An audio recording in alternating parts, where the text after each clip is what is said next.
When the Admiral entered the room, everyone stood up, but his eyes were focused only on the handcuffed woman. When he said, "Release her immediately," the anger in his voice made the entire courtroom tremble. But why was he so angry? When you learn the answer, you'll feel that same anger too. The fluorescent lights hummed overhead in courtroom 3B of the San Diego Federal Building, casting harsh shadows across the faces of everyone present. It was 2:47 p.m. on a Tuesday that would forever change how military justice was perceived in America. At the defendant's table sat Lieutenant Commander Sarah Ghost Mitchell, her wrists bound in standard-issue handcuffs, her navy dress blue uniform wrinkled from a night in holding. Sarah's dark hair was pulled back in regulation style, but strands had escaped during her arrest, framing a face that showed no emotion despite the circumstances. Her green eyes remained fixed straight ahead, never once looking at the gallery filled with reporters, military personnel, and curious civilians who had come to witness what the media was calling the trial of the decade. Judge Margaret Harrison, a stern woman in her 60s who had overseen federal cases for over 20 years, adjusted her glasses as she reviewed the case file. The charges were serious: insubordination, failure to follow direct orders, and conduct unbecoming an officer. If convicted, Sarah would face court-martial, dishonorable discharge, and up to 15 years in military prison. The prosecution's case seemed airtight. Colonel James Peterson, the lead prosecutor, had presented video evidence, witness testimony, and documentation that painted Sarah as a rogue operator who had deliberately defied orders during a classified mission in Syria just 6 months earlier. According to the official record, she had abandoned her position, left her team vulnerable, and acted in direct contradiction to explicit commands from her superior officers. The defendant's actions, Colonel Peterson had argued that morning, represent everything wrong with the modern military's departure from discipline and chain of command. Lieutenant Commander Mitchell may be highly decorated, but that does not give her the right to play by her own rules when lives are at stake. Sarah's defense attorney, Commander Lisa Rodriguez, had done her best to present mitigating circumstances. Sarah's record was exemplary: 12 years of distinguished service, 3 tours in Afghanistan, 2 in Iraq, and 1 in Syria. She was one of only 17 women to have successfully completed SEAL training, and her marksmanship scores were legendary throughout the special operations community.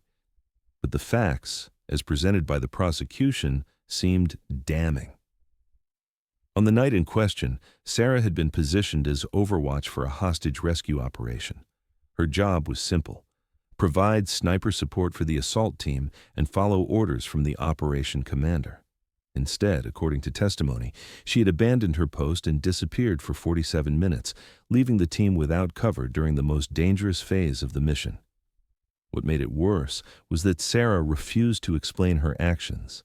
Despite repeated questioning from her own defense attorney, despite plea bargain offers from the prosecution, despite the certainty of conviction and imprisonment, she remained silent about what had happened during those 47 minutes. "Your Honor," Commander Rodriguez had pleaded during opening arguments, "my client is a patriot who has served her country with distinction. While I cannot explain her actions on the night in question due to ongoing classification issues, I ask the court to consider her entire record of service, not just one incident taken out of context." But Judge Harrison had been clear. Without explanation, without context, without any defense at all, she had no choice but to consider the evidence as presented.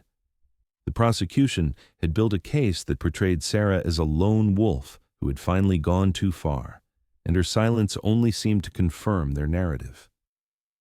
As the afternoon session began, Judge Harrison called the court to order.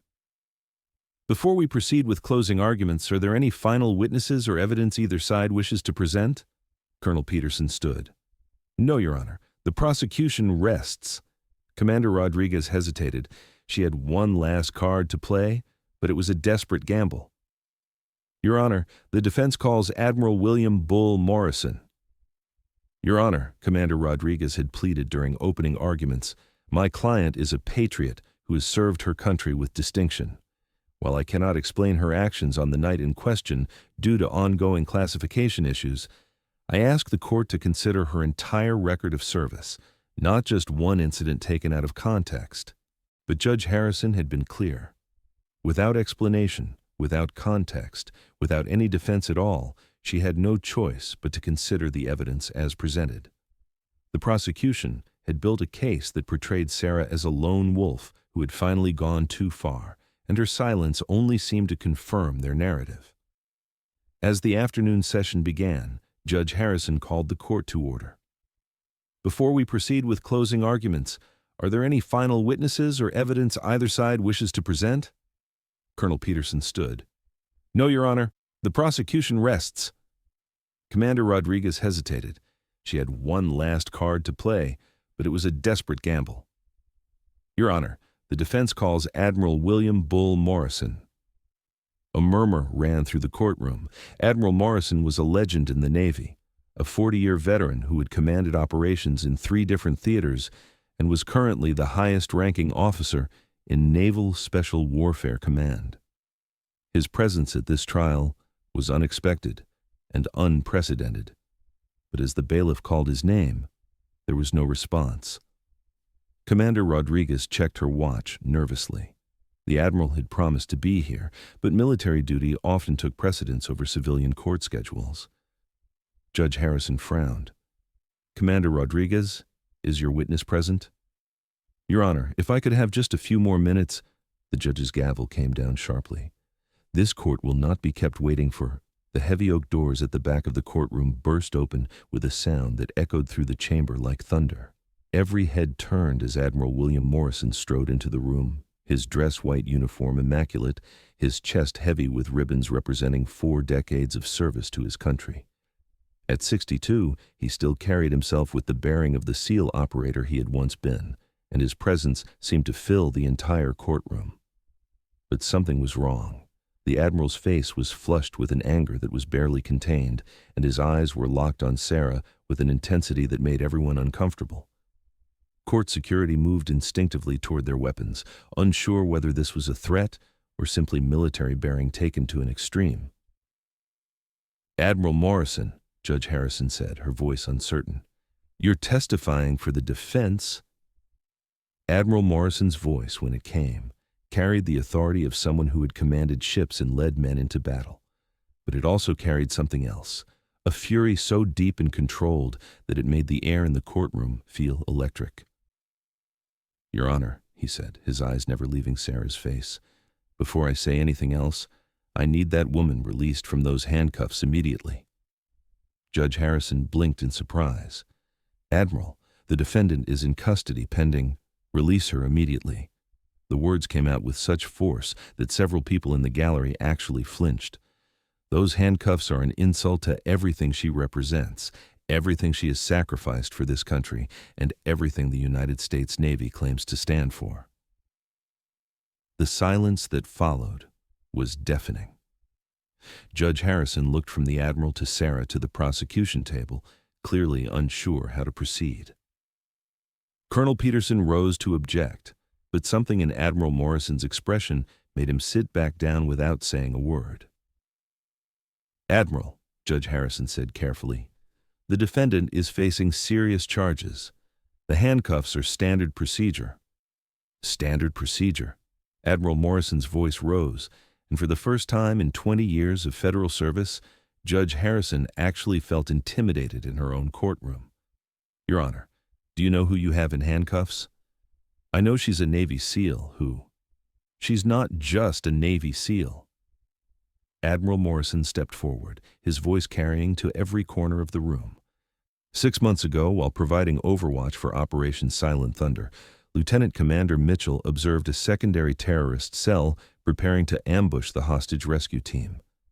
The cell was not in the operational area. They were not part of the intelligence briefing. They were not on anyone's radar. The courtroom was so quiet that the hum of the fluorescent light seemed loud. Sarah's eyes remained fixed straight ahead, but something had changed in her posture. A tension that had been present for months seemed to be slowly releasing. Admiral Morrison continued, his voice growing stronger with each word. She had 2 choices: follow orders and watch 12 American servicemen walk into an ambush, or leave her position and neutralize the threat herself. She chose the latter. Colonel Peterson shot to his feet.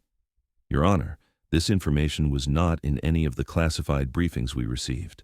If the Admiral has evidence that contradicts— Sit down! Admiral Morrison's voice cut through the prosecutor's objection like a blade. You want evidence? Fine, here's your evidence. He reached into his jacket and pulled out a thick manila folder marked with classification stamps and security seals. This is the after-action report from Operation Silent Thunder, classified top secret until 48 hours ago. It details how Lieutenant Commander Mitchell, acting on her own initiative and against direct orders, moved from her overwatch position to a secondary location where she engaged and eliminated 6 enemy combatants who were preparing to attack our rescue team from the flank. The Admiral's voice was rising now, and the anger that had been simmering beneath the surface was beginning to show. She saved 12 lives that night. 12 American warriors went home to their families because a 28-year-old woman from Ohio decided that following orders was less important than saving lives. Judge Harrison leaned forward. Admiral, why wasn't this information provided to the court earlier? Because, Admiral Morrison said, his eyes now blazing with fury. The operation was classified at levels that required congressional approval to declassify. We've spent 6 months fighting through bureaucratic red tape while one of our finest officers sat in disgrace, unable to defend herself because her heroic actions were deemed too sensitive for public knowledge. He turned to face Sarah directly, and for the first time since entering the courtroom, his expression softened slightly. Sarah, I'm sorry. We should have fought harder. We should have declassified this information months ago. You should never have spent a single day under suspicion, let alone facing court-martial. Sarah's composure finally cracked. Tears began to roll down her cheeks, but she still didn't speak. The weight of 6 months of silence, of carrying the knowledge that she had saved lives but being unable to say so, was finally lifting. Admiral Morrison turned back to the judge. Your Honor, during those 47 minutes when the prosecution claims Lieutenant Commander Mitchell abandoned her post, she was engaging in what military historians will likely call one of the most tactically brilliant solo operations in modern warfare. Using nothing but her sniper rifle and her training, she eliminated 6 targets at ranges varying from 400 to 800 meters in darkness while moving through enemy territory. The courtroom erupted. Reporters were frantically taking notes, military personnel were whispering among themselves, and Judge Harrison was gaveling for order. But Admiral Morrison wasn't finished. The terrorist cell she eliminated was carrying intelligence that led to the capture of 3 high-value targets and the prevention of an attack on American soil that would have killed hundreds of civilians. The information she recovered during that engagement has been instrumental in ongoing counterterrorism operations throughout the Middle East. Colonel Peterson, his case crumbling around him, made one last attempt. Admiral, even if that's true, she still disobeyed direct orders. Military discipline. Admiral Morrison turned on him with such intensity that the prosecutor actually stepped back. Military discipline? Son, military discipline is about following orders when those orders make sense and protecting your brothers and sisters in arms when they don't. What Lieutenant Commander Mitchell did that night represents the highest ideals of military service. He pulled another document from his folder. This is a recommendation for the Navy Cross, signed by every member of the rescue team whose lives she saved. They didn't know her actions were classified. They just knew that someone had eliminated a threat they never saw coming. Admiral Morrison walked over to Sarah's table and, without asking permission from the judge or the bailiff, began unlocking her handcuffs with a key he had somehow obtained. These come off now. This woman is a hero, and she will be treated as such. As the handcuffs fell away, Sarah rubbed her wrists and looked up at Admiral Morrison with a mixture of gratitude and relief that was painful to watch. For the first time in the entire proceedings, she spoke. "Thank you, sir." Her voice was quiet but steady. I couldn't let them walk into that ambush." Admiral Morrison nodded. "I know, Sarah, and that's exactly why you're the kind of officer the Navy needs more of, not fewer." Judge Harrison, still processing everything she had heard, addressed the Admiral. Admiral Morrison, if all of this is true, why did the prosecution not have access to this information? Admiral Morrison's expression darkened again. Because, Your Honor, Lieutenant Commander Mitchell's actions were so far above and beyond the call of duty that they were automatically classified at the highest levels. The intelligence community was concerned that revealing her methods might compromise ongoing operations.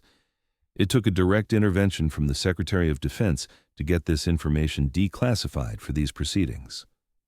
He turned to address the entire courtroom.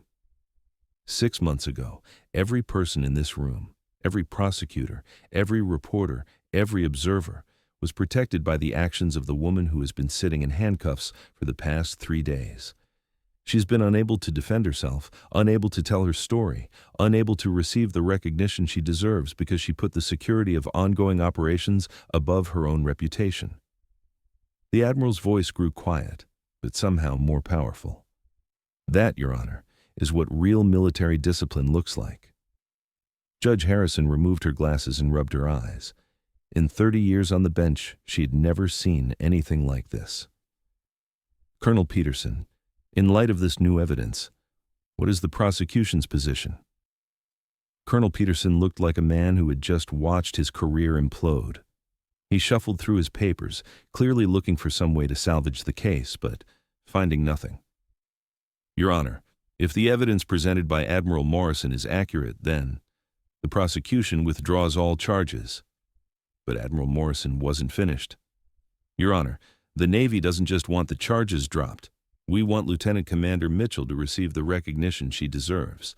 She will be receiving the Navy Cross for her actions that night, along with a formal apology from the Department of the Navy for the way this situation has been handled. He turned to Sarah one more time. Sarah, you've carried this burden alone for 6 months, but you don't have to carry it anymore.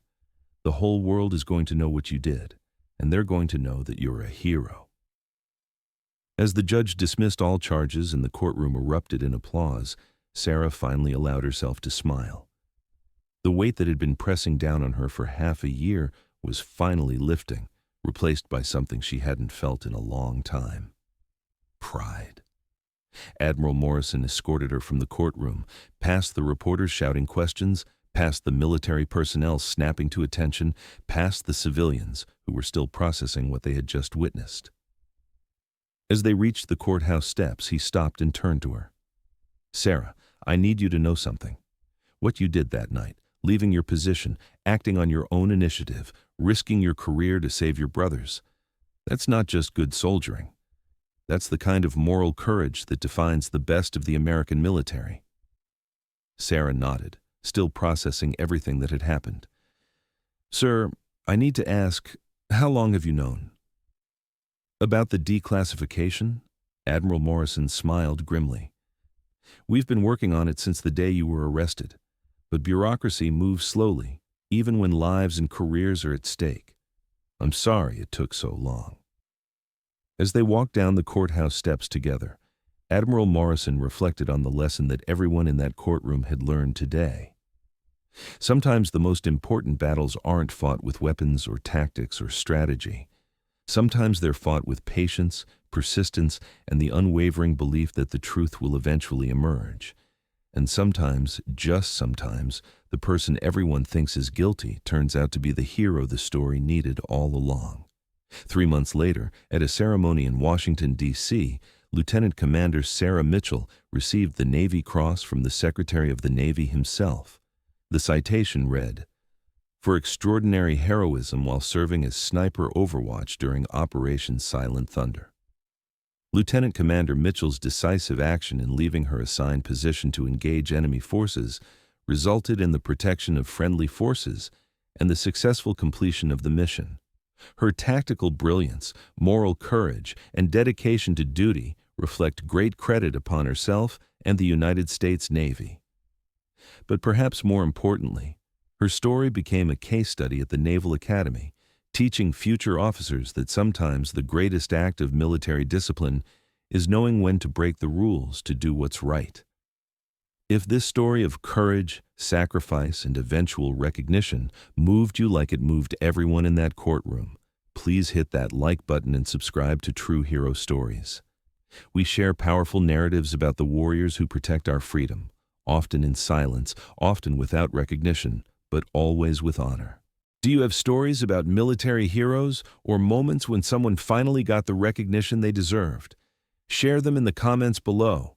Your story might be featured in our next episode and told to the world. Where are you watching from? Drop your city in the comments and let us know if you've ever witnessed a moment when justice finally prevailed. Remember, true heroes often fight their battles in silence, but their stories deserve to be heard by everyone. Hit that notification bell so you never miss stories that matter. Thank you for honoring our military heroes by watching, and we'll see you in the next True Hero Stories episode, where we continue to share the stories that inspire, honor, and remind us of the extraordinary people who serve our nation.